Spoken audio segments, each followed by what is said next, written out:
السلام علیکم ورحمۃ اللہ وبرکاتہ۔ آج ہم اظہار القرآن تفسیر کا آغاز کرنے جا رہے ہیں، اور سب سے پہلے جو قرآن مجید فرقان حمید کی پہلی سورہ فاتحہ ہے، اس کے فضائل اور اس کا تعارف مختصراً آپ کی خدمت میں پیش کرنا چاہیں گے۔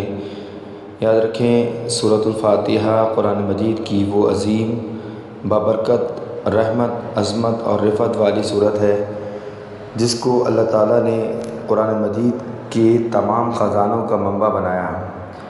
یعنی اگر دیکھا جائے تو قرآن مجید کے جتنے علوم ہیں، آسمانی کتابوں کے جتنے علوم ہیں، اللہ تبارک و تعالیٰ نے اس سورہ مبارکہ میں جمع کر دیے۔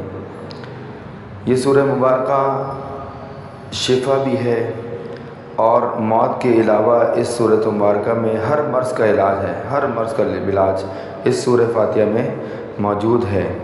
حدیث مبارکہ میں ذکر ہے کہ صحابہ کرام کسی سفر سے واپس آ رہے تھے، ان کے پاس کھانے کی قلت، یعنی کچھ جو ساز و سامان تھا کھانے کا وہ ختم ہو گیا، تو کوشش کی کہ قریبی گاؤں سے وہ سامان لے لیا جائے، جس سے اپنی جو ضروری حاجات ہیں پوری کر لی جائے۔ تو انہوں نے طلب کیا تو ان گاؤں والوں نے وہ سامان دینے سے، کھانے پینے کی اشیاء دینے سے منع کر دیا۔ مختصراً یہ خلاصہ یہ ہے اس حدیث کا کہ صحابہ کرام جو تھے وہ واپس آ گئے۔ پھر ان کا جو سردار تھا، جو گاؤں والوں کا سردار تھا، اس کو کسی صاحب نے ڈس لیا، اور وہ دوڑے پھر دوبارہ صحابہ کرام کے پاس آئے اور کہا کہ ہماری مدد کیجیے، ہمارے سردار بیہوش ہو گیا، یعنی بالکل مرنے کے قریب ہے، اگر آپ میں سے کوئی ہے جو اس کو شفا دے دے تو جو مانگیں گے ہم آپ کو وہ عطا کریں گے۔ تو صحابہ کرام نے یہ فیصلہ کیا کہ ہم ان سے کچھ نہ کچھ طلب کریں گے، اور ایک صحابی رسول ان کے ساتھ گئے، اور انہوں نے جا کر سورہ فاتحہ پڑھ کر جیسے ہی اس سردار پر دم کیا، وہ سردار کھڑا ہو گیا، یعنی اٹھ کر بیٹھ گیا، صحیح ہو گیا۔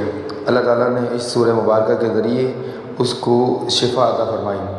انہوں نے کہا کہ آپ کو کیا چاہیے؟ تو پھر صحابہ کرام نے ریوڑ بھی مانگا، کھانے کی اشیاء بھی مانگی، بکری کا ریوڑ، اور حضور علیہ الصلوۃ والسلام کی بارگاہ میں حاضر ہوئے اپنی ضروریات کو پورا کر کے۔ جب حضور کی بارگاہ میں آئے تو حضور نے پوچھا، بتاؤ تمہیں کس نے بتایا کہ سورہ فاتحہ پڑھ کر دم کرنا ہے؟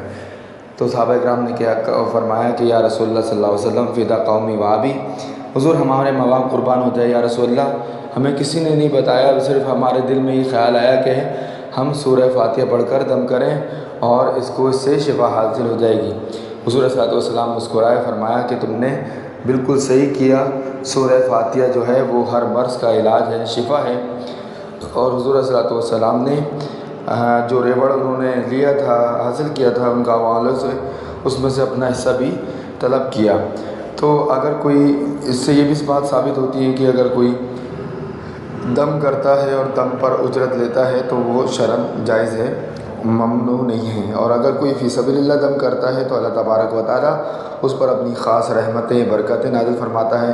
یہ اللہ تعالیٰ کے وہ خاص بندے ہوتے ہیں جن کو پیسوں کی غرض نہیں ہوتی، نہ اپنے نام و نموز کی غرض ہوتی ہے، صرف ان کی زندگی کا مقصد اور ان کی زندگی کا ایک حصہ ایسا ہوتا ہے کہ وہ جس میں خلق خدا اللہ تبارک و تعالیٰ کی مخلوق کی مدد کرتے ہیں، اور اللہ تبارک و تعالیٰ کے کلام سے فیضیاب ہو کر مخلوق تک اس کلام کے نور کو پہنچاتے ہیں۔ ہمارا مشن بھی یہی ہے، اللہ تعالیٰ ہم سب کو قرآن مجید فرقان حمید سیکھنے اور اس پر عمل کرنے کی توفیق عطا فرمائے۔